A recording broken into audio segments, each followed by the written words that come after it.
Another day, another offensive lineman added by Sonny Dykes and his coaching staff. They are building this 2025 class the right way. We'll talk about it next here on Locked On Horned Frogs. It's your team every day.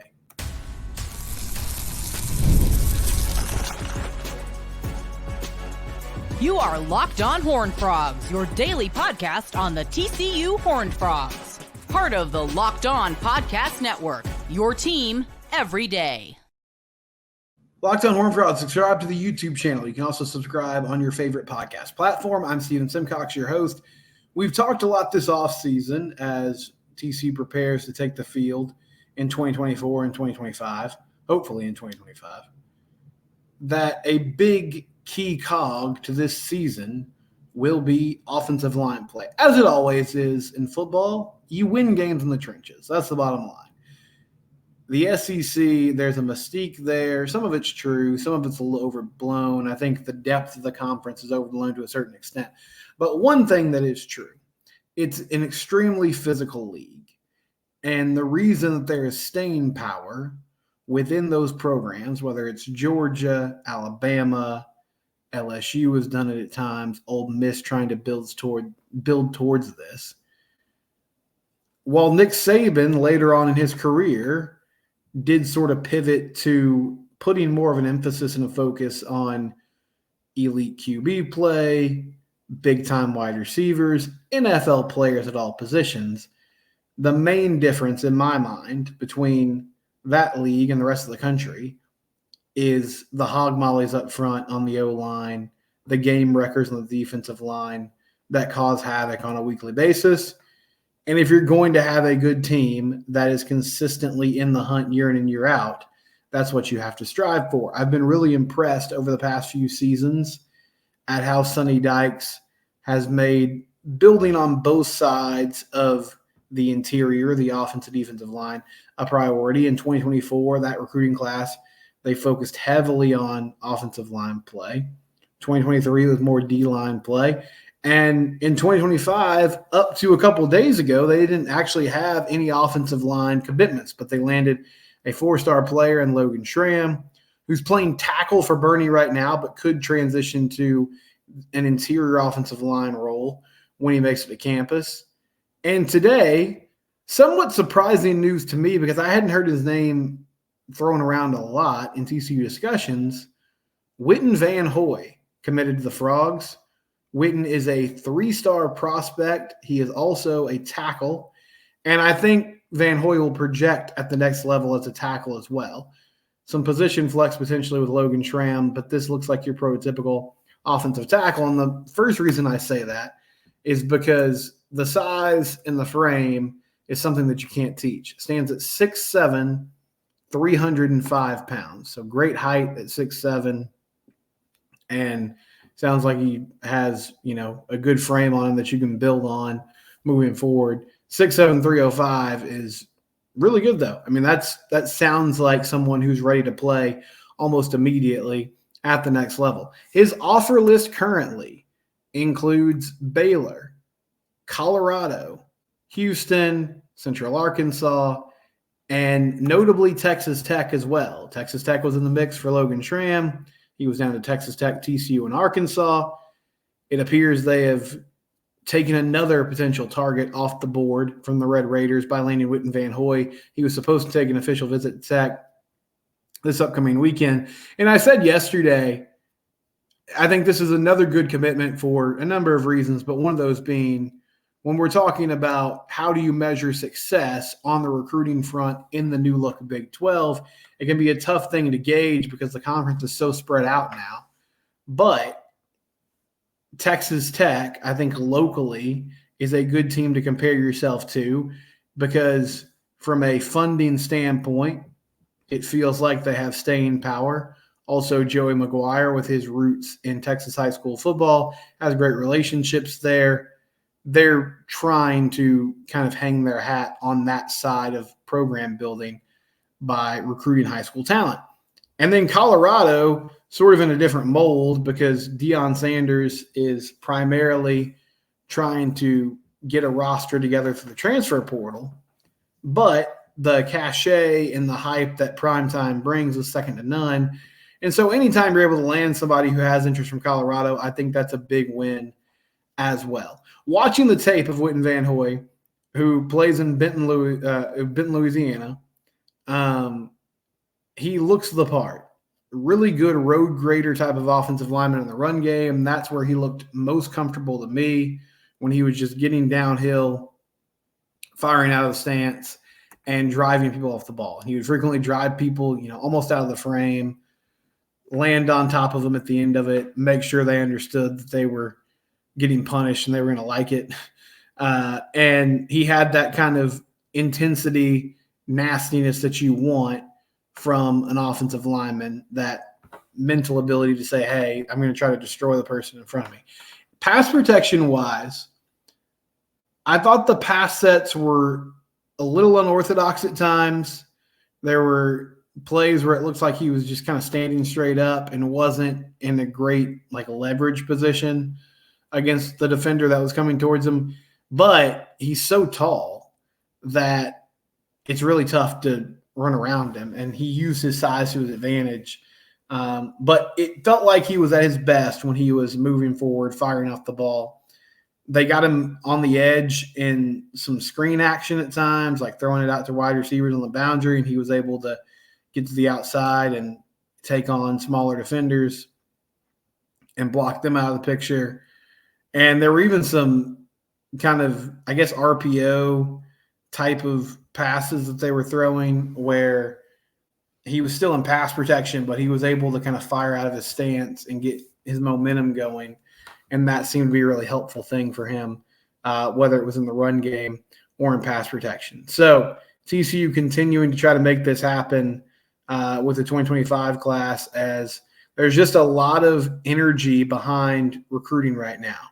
I'm not sure what the turning point has been, but I tweeted this out tonight. I'm recording this on Tuesday evening. I said, hey, it feels like Sonny Dykes is kind of getting his groove back, as far as one of the main reasons he's here is because he was a good recruiter at SMU. They sold that Dallas brand really well. He was kind of on the forefront of the transfer portal changes, understanding, hey, here's a way to bring talent in and build a roster and do it in a more non-traditional style. And then also they did a great job on the high school recruiting front. That didn't totally pan out how we thought it would in 2023, but 2024, it feels like that's coming back together. And I don't know if that's just maybe these players that are going into their senior year, they had a front row seat to what TCU did a couple seasons ago. And so now we're kind of seeing the jump from putting together a season where they won a playoff game. But it's a pleasant surprise. However, it's happening right now. As far as the 2025 class goes, that's the second player they've landed from outside the state, as Witness from Louisiana, and then Sam Haley is from Tennessee, the other 12 players from Texas. Position breakdown, your quarterback, you got one guy in Ty Hawkins, 3 wide receivers, 2 offensive linemen now that they've landed in the last couple of days, 4 defensive linemen, 3 linebackers, and 1 special teams player. The 4 defensive linemen, that's a little bit misleading. Well, I guess depending on how you want to categorize it. You're also factoring in those outside linebacker, edge rusher players that I guess could be classified either as linebackers or D linemen, depending on how you want to look at it. Over the next few years, we're going to see how well this staff has evaluated the offensive line position, because in the 2024 class, they heavily invested in guys who they hope can kind of be the cornerstone of this offense moving forward. They went and got Mitch Hodnett from Louisiana, Crease Brister from Stephenville, interior offensive lineman, Ryan Hughes from the Woodlands, another really tall kid at 6'6", Samir Camacho from Cy Falls in Houston, Texas. So those guys are incoming and will be a huge part of developing this program. And then it was more defensive line heavy in 2023, but you also have Cooper Powers and then Ben Taylor Whitfield, who played played some snaps last year. Nardo Stoker, the offensive tackle from Oak Cliff, and then Breon Ramsey Brooks, who already moved on in the transfer portal after one season at TCU. Wesley Harvey also commit from that 2024 class. So they're trying to get the numbers right in the offensive line room again after it was neglected for a few seasons. And I think we're still 1 or 2 seasons away. I mean, this year it's definitely not going to be the case. But the hope is that soon you can kind of move away from scrambling each and every year in the transfer portal to throw together a competent offensive line. You want to eventually get to the place where guys that are there from the jump, that you've developed physically, and you've been able to teach them, the system, the techniques, everything you want to kind of instill early in those first couple of years on campus, that they'll take over and be the guys that carry the torch moving forward. Because again, if you're going to have staying power, no matter what league it's in, you have to be good up front. I think especially in the Big 12, which is not a conference that's been known lately for this, and I don't think it changes with Texas and OU leaving. They're not known for those blue chip type of offensive linemen. And, I mean, in fairness, a lot of the guys TCU has brought in, 3-star players. I'm not sure if I mentioned Tobias Steps either, but he is also one of those offensive tackle prospects they had committed this past recruiting cycle. So you need some of those players to hit. You have to get better at that particular position group. And if you do that, then you're going to be able to find your footing and have more consistent play moving forward. So Witten Van Hoy, newest commit for the 2025 class, offensive tackle from Benton, Louisiana, 6'7", 305 pounds going into his senior year. A.J. Ricker, the O-line coach, and that offensive staff still making offensive line play a priority, which I love to hear that because that is the backbone of what you want to do as a football team. When we come back, a few kind of assorted notes. We've got some honors from Dave Campbell's Texas football, preseason honors for some TCU football players, and then Jeremiah Donati speaking about the future of college football and where NIL specifically is headed. That's all coming up next here on Locked On Horned Frogs, your team every day.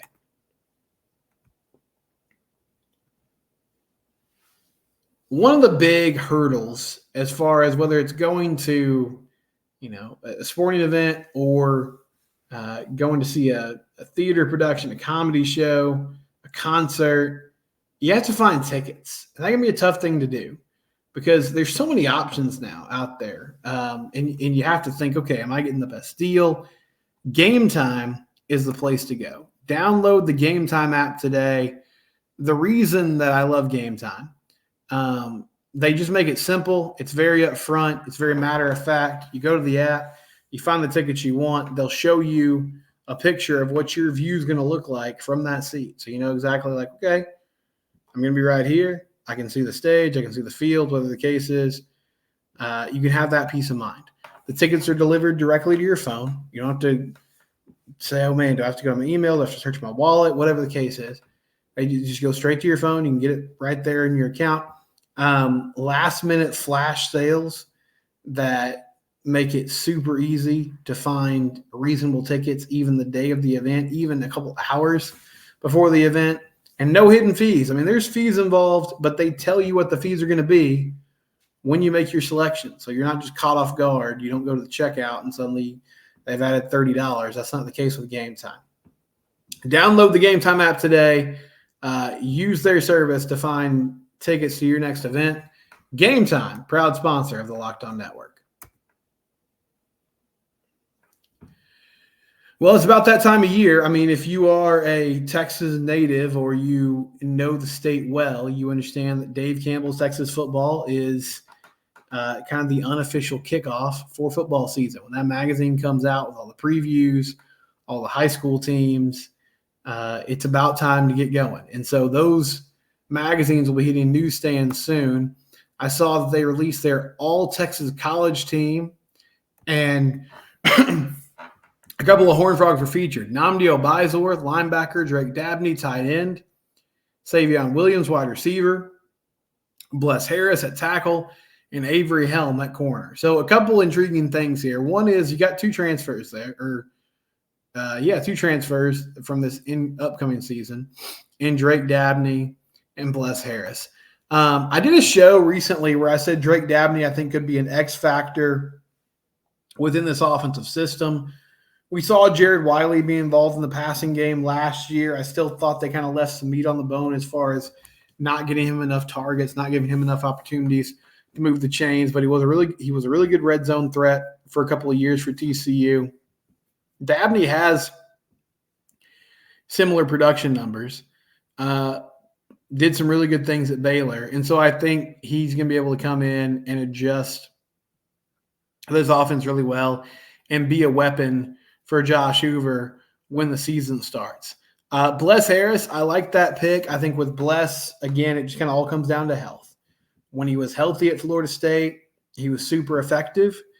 And when he wasn't available, obviously it changed the narrative there. Now, my big concern for that tackle position in general is there's just not a lot of room for error. I don't feel like they have a ton of depth there at the moment. I would assume Mike Nichols will be your other starter on the other side of Bless Harris when the season starts. I know Robbie Rochester's there. Howard Sampson, the transfer that they were going to bring in from North Texas, he ended up changing his mind and going to North Carolina late. I guess kind of late in the process. It was before spring ball. And so they're pretty thin at that tackle position. So, I mean, the fact that you're taking a risk on a player that's dealt with injuries in the past, that in itself is not necessarily alarming. I mean, it's somewhat alarming, but I think the bigger thing is you're also sort of counting on him to get a lot of reps, to play a lot of snaps. And so that's going to be a key part of TCU's upcoming season. Nnamdi Obaizor feels like one of the players that's kind of gotten lost in the shuffle. And I don't mean this in a bad way, but when I've talked about how excited I am for the Andy Avalos defense, that philosophical change, that schematic change, the aggression that they're going to display on that side of the ball and getting after the quarterback, trying to cause turnovers, make those big splash plays that we didn't see last year. Nnamdi also is someone who can benefit from that. I mean, he gets sideline to sideline. He's very athletic. I think the excitement of bringing in Caleb Alarm-Zor, and I also feel like there's just been a lot of focus on the D-line, that stud linebacker position, and all the possibilities that could come from just having better pass rushers. But Nnamdi was super effective in blitz situations last year. So I hope that's something that the coaching staff recognizes and gives him more opportunities to showcase this upcoming season. And he was their best defensive player last season. Now, it was a defense that really struggled, and so maybe that's part of it, is that it was just hard to find a lot of positives on that side of the ball. But he did a great job, and he was learning a new role. He has that athleticism to play safety as well. So super excited for what the year is going to look like for him. Avery Helm, I think he's one of the most consistent players on the team. I'm excited about having another year of him, trying to lock down guys on the defensive side of the ball. But that number one corner spot should be in good hands with Avery taking over for Josh Newton, who's kind of been the guy for the last few seasons. And then finally, Savion Williams at wide receiver. And we've talked about Savion multiple times since the year ended. He really closed the season strong for TCU football. And it felt like, okay, maybe he's starting to come into his own and be that player that we thought he could be. Just with that size and that ability to make things happen, win those 50-50 balls. And I'm hopeful that this is the year that everything sort of falls into place for Savion and he puts together a great season. But, yeah, that all-Texas team from Nick Campbell's Texas football, linebacker Nnamdi Obaizor, tight end Drake Dabney, wide receiver Savion Williams, tackle Bless Harris, and corner Avery Helm. If there's anyone that you feel like should be there that wasn't, let me know. I mean, as far as Josh Hoover goes, it's always tough with QBs because you only got one or two guys that are going to make these teams. Not a ton of really no returning production at running back for TCU.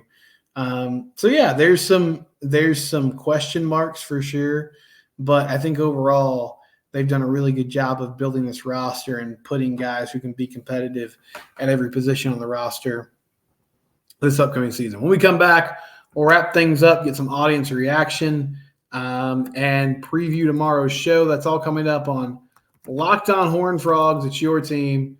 We do it here every day. We're part of the Locked On Podcast Network.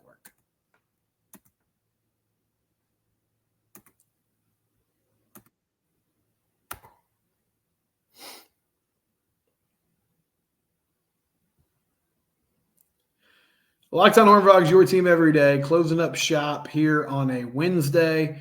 So I talked about Logan Schramm, one of the newest commits, because he was the newest commit for one day, and then Witten Van Hoy came in and changed that a little bit by committing on Tuesday evening. But Logan Schramm, tackle from Bernie, big-time player, 4-star recruit, and a few of you had thoughts about that. Jim Norris says he has a great feeling about this year's football team.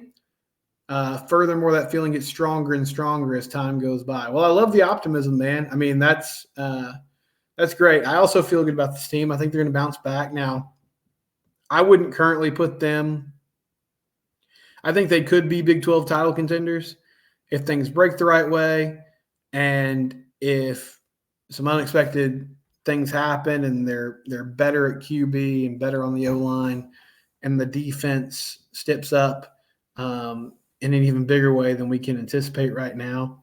But I think getting between 7 and 9 wins would be a good step forward, and it would show, all right, this train's headed back on the right track.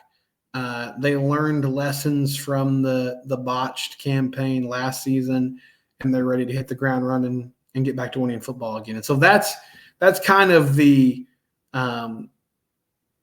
sweet spot that I'm looking for, where you're more competitive in a lot of games. Hopefully you pull off an upset or two, because that was another weird thing about last year. It wasn't only that they were bad, it was that they couldn't find a way to beat teams that were better than them, which even in some of TCU's down years, at the end of the GP era, that was something that you could count on, that have one unexpected win. But I love the optimism, Jim, and I'm excited to see what this team looks like, what their identity is going to be this upcoming season.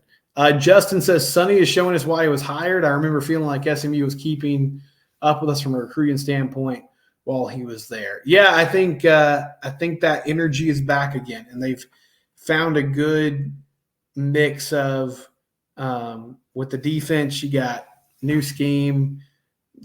Andy Avalos came in immediately, and it feels like linebacker was a position he identified as one just needing more depth there, but also finding players that fit what they want to do and schematically are going to be a good, solid addition for TCU football moving forward. And it feels like, offensively they're starting to get to a place where they're in a better space as well. And then Tanner McKinney says, do you think TCU can bring in more 4-star or 5-star players? Well, that's certainly the hope. I mean, I feel like whatever they're kind of selling right now or pitching to recruits is going well. I think, Tanner, when we talk about blue chip players, a lot of that now is determined by what the funding looks like. Can you pay these guys? Can you give them the resources that they feel like they want and they feel like they need? And it seems like the Flying T Club is in a good place for that. I don't know if they're competing with the best in the country, but I think especially in the conference, they are set up well and they're well equipped to be competitive in that space. But yeah, I mean, I think there's no reason why they shouldn't be able to. But consistently winning ball games is going to be a huge key to that. And TCU has to start that this season to show, hey, we're headed back in the right direction and making things happen. Thank you for joining us today on Locked On Horned Frogs. We'll be back on Thursday. Remember, in the month of June, we're doing 3 episodes a week because we're technically in off season for the podcast network, but still here multiple times a week trying to bring you the latest TCU news, whether it's football, basketball, baseball, whatever the case is. We'll be covering it. Locked On Horned Frogs, it's your team. We do it here every day.